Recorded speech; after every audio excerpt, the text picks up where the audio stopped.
Hi, fledgling broadcaster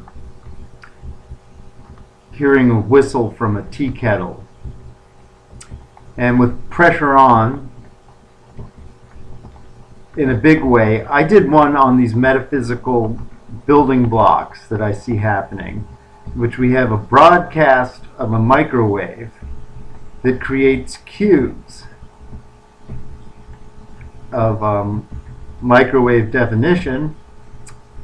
And then I had human beings represented. Here we are, you, me, everybody, 7 billion of us as nearly identical blue people, just for the sake of a color.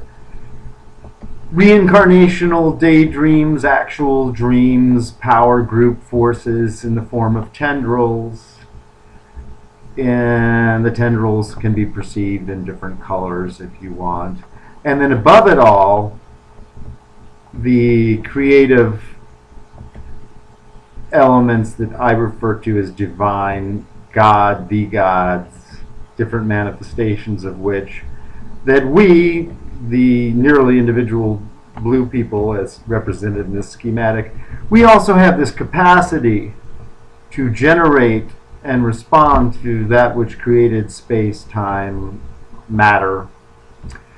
And these tendrils, they affect it and represent it, and they're infinite too, but they do not. And so at the end of the last one that did this, before time mercifully ran out for those that are too polite to turn these things off, it looked as though I was suggesting that once you're zapped by a tendril, that you're somehow permanently altered, and such is the nature of life. But the earlier schematics of this, all of them, indicate that your relationship with the heavens supersedes, is better than the tendrils, these things,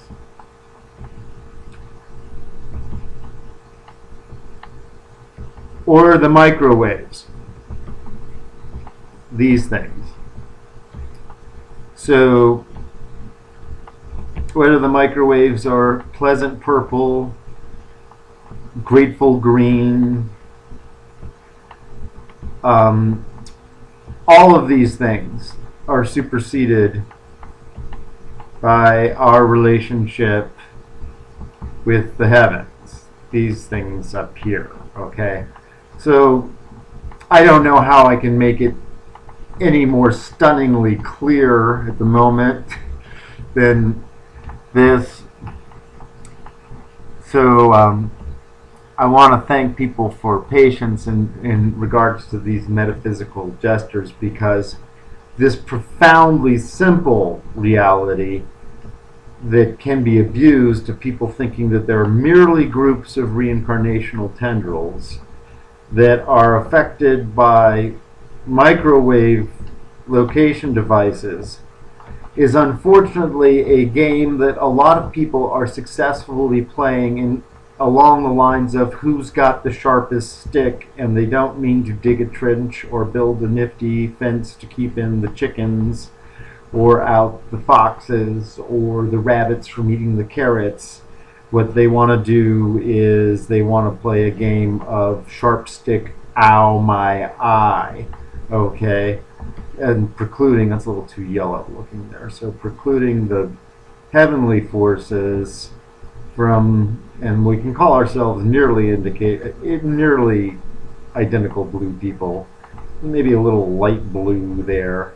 So what I'm driving at essentially is human beings, no matter what the microwaves, no matter what the reincarnational elements are, can always access, and in stereo, this is another thing that's going to be developed through the reincarnational. We'll get a purple reincarnational here, microwaves here.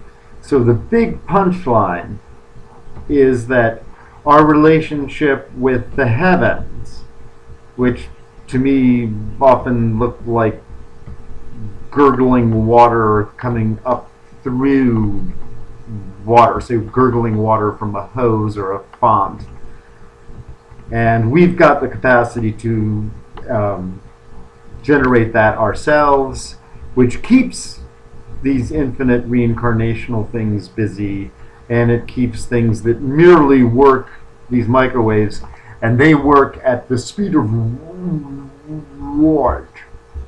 Okay, so just to, in a resolution such as this, just to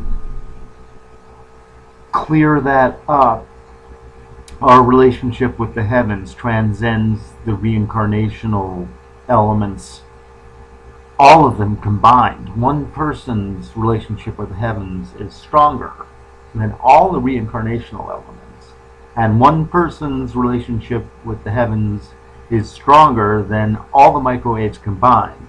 And people who are sick from reincarnational and microwave elements, I believe, insofar as they're free to explore them without hurting other people, will come to this conclusion, and it will be no disservice to microwaves, and it will be no disservice to the reincarnational elements in the long run.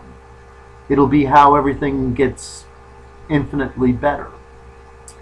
So more on all this later, and thank you. That's oscar211010, or as the station is going to be called, O21. And we can think of all kinds of things that begin with O that don't have to be the nickname for the Academy Award. Ella.